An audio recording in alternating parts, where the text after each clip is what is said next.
D C C president പറയുന്ന ആൾ പറയുന്ന അറിയോ, നിയമസഭ കഴിയുന്നതോട് കൂടിയിട്ട് ഈ പാർട്ടി ഒരു എടുക്കാച്ചരക്കാവും എന്ന് പറയാണ്. ഞാൻ വിചാരിക്കുന്നത് ശത്രുക്കൾ പോലും അങ്ങനെ പറഞ്ഞിട്ടുണ്ടാവില്ല. സി പി എംമാരോട് ചോദിച്ചാൽ ബി ജെ പിക്കാരോട് ചോദിച്ചാൽ അവരത് പറഞ്ഞിട്ടുണ്ടാവില്ല.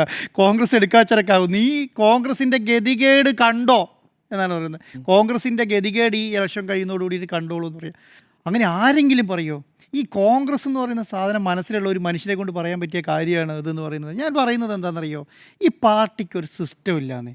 ഈ പാർട്ടിക്കൊരു സിസ്റ്റം നമ്മൾ ഈ എന്താണ് ഭയങ്കര വിടുവായിത്തരം പറയും. ഈ വിടുവായിത്തരം എന്ന് പറഞ്ഞാൽ ഒന്നും നമ്മളാരോ വലിയ രാജാക്കന്മാരാണ് ഞങ്ങൾ. ഇതൊരു പ്രാക്ടിക്കലായിട്ടാണോ ഇത് ഈ സംവിധാനങ്ങൾ ചിന്തിച്ച് പോകുന്നതെന്ന് ആലോചിച്ച് നോക്കിക്കുക. നിങ്ങളൊരു കാര്യം മനസ്സിലാക്കേണ്ടത്, ഇത് Thiruvananthapuram D C C president ആണല്ലോ.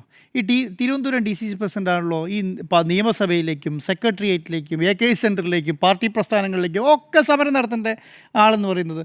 എത്ര സമരം ഇദ്ദേഹം അവിടെ നടത്തുന്നുണ്ട്? അവിടെ ഏത് സമരം കേരളത്തിൽ എന്ത് വീഴ്ചയുണ്ടായാലും അതിനെതിരെ ശക്തമായി പ്രതികരിക്കേണ്ട ഡി സി സി പ്രസിഡൻ്റാണ്. അങ്ങനെ ഒരാളെ നമ്മളവിടെ കാണുന്നുണ്ടോ? എത്ര നാളായി അവിടെ കണ്ടിട്ട്? അവിടെ 2ാം സ്ഥാനത്ത് നിൽക്കുന്ന പാർട്ടിയുടെ പേര് BJP എന്നാണ്.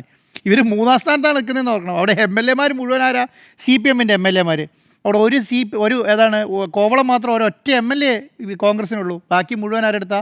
CPM അടുത്താണ്. നീ പാർലമെൻറ്റ് ഇലക്ഷൻ വന്ന സമയത്ത് അവിടെ എത്ര സ്ഥാനത്ത്? 3 നിയമസഭാ മണ്ഡലത്തിൽ 1ാം സ്ഥാനത്തില്ലേ? അല്ലല്ല, കഴക്കൂട്ടം വട്ടിയൂർക്കാവ് നിയമം 1ാം സ്ഥാനത്താണ്. ഈ 1ാം സ്ഥാനം ആരാണ് 1ാം സ്ഥാനത്ത്? BJP 1ാം സ്ഥാനത്ത്. കേരളത്തിൽ BJP എന്താണ് പറയുന്നത്?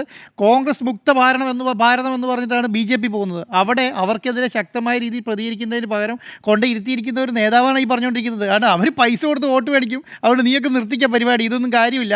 ഇങ്ങനെയാണ് DCC പ്രസിഡന്റ് വിചാരിച്ചുകൊണ്ടിരിക്കുന്നത്.